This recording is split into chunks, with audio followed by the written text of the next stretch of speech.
Assalamu alaikum students, hope you are fine and enjoying your holidays. Welcome to online class of English A. Let's start our today's lesson. Today we will read the poem Mother to Son and we will solve its exercise. Before moving towards the poem, let's have a look on words to know. Climbing, it means climbing. It has been written in short form. Ain't, this is the contraction form of am not. Crystal, a high quality clear colorless glass. Honey, symbolically it has been used for the son in the poem. It means dear, sweetie or darling. Eyes, this is the contraction form of I have. Kinder, kind of. Landings, it means landings, the flat area without steps where a stairway takes a turn. Sit down, sit down, stop or rest. Splinters, sharp slender pieces of wood broken off from the main body. Tacks, short nails with a flat head. Now let's read the poem. Well, son, I'll tell you, life for me ain't been no crystal stair. It's had tacks in it, and splinters, and boards torn up, and places with no carpet on the floor. Here a mom is addressing to her son and telling about the harsh realities of life, that her life was full of hardships. It was not crystal clear, it was not smooth, it has tacks and splinters. It means that it had hardships and pains. But all the time I've been climbing on and searching landings and turning corners and sometimes going in the dark where there ain't been no light. Then she tells that instead of the hard realities and hardships, she is still going on and moving on. So why don't you turn back? Don't you sit down on the steps, cause you find it's kinder hard. Don't you fall now, for I's still going, honey. I's still climbing, and life for me ain't been no crystal stair. Now in the end, she tells and advises her son that you have to move on like me. Instead of the hardships, you have to move on with courage. Here at the end, the name of the poet has been written Langston Hughes. He was an American. Here is the information, read it out about Langston Hughes. Now let's move towards the exercises. The first exercise is understanding the poem. Answer the following questions. The first question is, who is speaking in the poem and to whom are the words addressed? As we have read the poem, so we know that a mother is addressing to her son. The second question is, what does the speaker compare her life with? From the second line, we come to know that she compares her life with crystal stair. Next question is, what does the speaker encounter on the stairs? Its answer is in the third and fourth line of the poem. She encounters tacks and splinters on the stairs. Next question is, even though there have been obstacles in the way, what has the speaker done to continue her journey?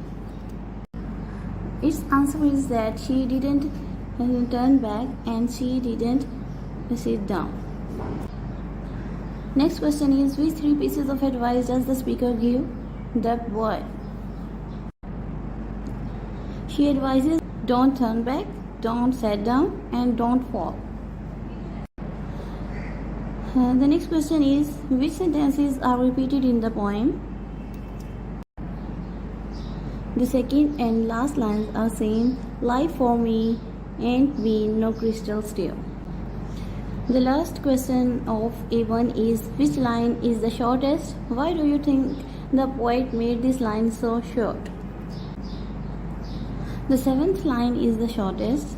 It contains only one word, where. And this is the shortest line to get the attention of the reader. A's question is, what is the mother's experience of life? We know that the mother's experience of life is very hard, as her life was full of hardships and difficulties. Next is, why do you think she is telling her son about her life in this way? She is telling her son about her life, about her hardships of life, to make him prepare for the hardships of life and to face it with courage. The last question is thinking about the words and phrases used in the poem. What points in the women's real life would these represent? For example, text and splinters might represent hardships of a particular kind. Which hardships? Go through the poem and find other images and write what these may represent in the real life. Let's find out more imagery in the poem. Here she says the places with no carpet on the floor. It means that her life had no comforts. Here carpets mean comforts. At one point she says where there ain't been no light. No light refers to no hope. Exercise B, working with words. B1 is find all the non-standard words used in the poem, write them out along with their correct meanings and form. Don't forget to list all the words with an apostrophe. Now this is your home task, that you have to find out all the words with apostrophes and you have to write in the full form. If they are difficult words, write their meanings. Some of the words have been given in the word bank in the start of the poem. B2, write these sentences using standard and grammatically correct English. A is I was expecting a friend for dinner. Here the correct is I am, because with ing form we use am. It is present continuous tense. I am expecting a friend for dinner. B is I've been waiting at the bus stop for 1 hour. Here it is the contraction form of I have been. The next is C, I ain't going to the cinema tonight. It is the contraction form of I am not going. Write it correctly. D, they's been kinder sleepy today. They have been kinder sleepy today. E, he stayed at home cause he was ill. Cause has been written in short form. It is a because. F, you ain't doing this at all if you find it's too hard to do now. And write it in the full correct form. You are not doing this. Are not doing this at all if you find it's. It is the contraction form of it is. It is too difficult to do now. Now let's move towards exercise C, learning about language. Here we will learn about the sentences. There are 4 types of sentences. And basically, what is a sentence? A sentence is a complete thought put into words. There are 4 types: statements, questions, commands, and exclamations. To convey a piece of information, we use statement. To find about something, we use a question. To tell someone to do something or not to do it, we use a command. And to show excitement, we use exclamation. Now let's solve the exercise related to this. Exercise C1 is put out the statements, questions, commands, and exclamations. The boards are torn up. This is a statement. Did you hear what I said? Question. C is keep it safely in a trunk. This is a command. How fresh it is. It is an exclamation. It will change color in 2 hours. This is statement. Throw it away. It is a command. I burned it yesterday. This is a statement. Have you burnt it yet? This is a question. Make questions from the sentences below. For example, I will tell you. If we have to make it a question, we will put the helping verb at the start and we will put a question mark at the end. Will I tell you? Now in the same way we have to solve this exercise. The first is it had text in it. Now let's make into a question. We will put the helping verb at the start, had it text in it, and then we will put a question mark. There were places with no carpet on the floor. Here what is the helping verb? We will put it in the start. Were there places with no carpet on the floor, and put a question mark at the end. He sat down on the grass. This sentence is in past indefinite tense, as we don't have any helping verb here, so we will use did.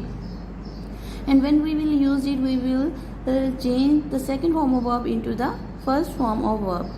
And did he sit down on the grass, and put a question mark. She finds it hard in present indefinite tense to form the question. We use do or does. Here this is our singular subject, so we will use does. Does she find it hard, and put a question mark. I'm still working hard. And here we have the helping verb am. We will put it at the start. Am I still working hard? Now solve this exercise, and if you feel any difficulty, take help from the picture that has been attached at the end of the planner. Now the next exercise is listening and speaking.